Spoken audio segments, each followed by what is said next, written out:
Cooking up a storm with the meteorologist Jacob Dickey, making almond corn chowder, which obviously has corn in it and some sense of almond. Yeah, and we've got it nice and done here. I'm going to pull a scoop up in the ladle.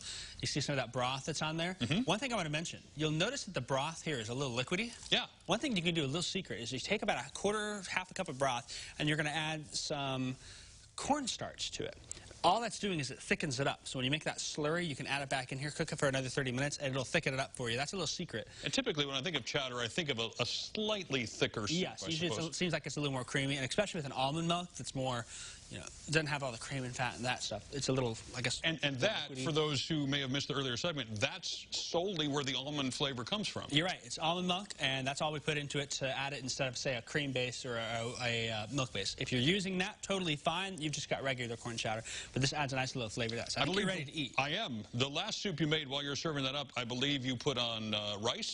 Yes. This is just served as a soup. Yep, you're going to serve it as a soup. If you want to have it as rice, you can add that, of course, but it's a nice, hearty, very delicious, full of veggies.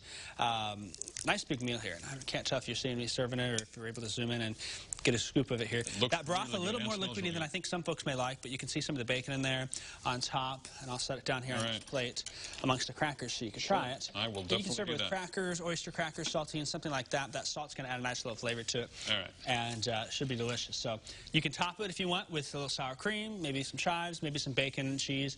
But it should be nice and delicious, and you'll get that almond flavor with the almond milk that we have there. You're doing it really good. A little bit of it. And it's very liquidy, but yes, it is. Great. I added a little more.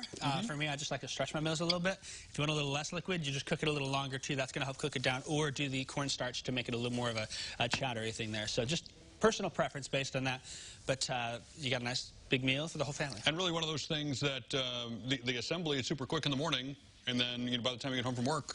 Yep, I only gave this one about 5 hours or so. But if you do up to 6 to 8 hours, low and slow, it's going to be a great meal, nice and ready to go. Perfect. All right, if you want the complete recipe so you can make this at your house, maybe set it and forget it before work, just go to CILiving.tv.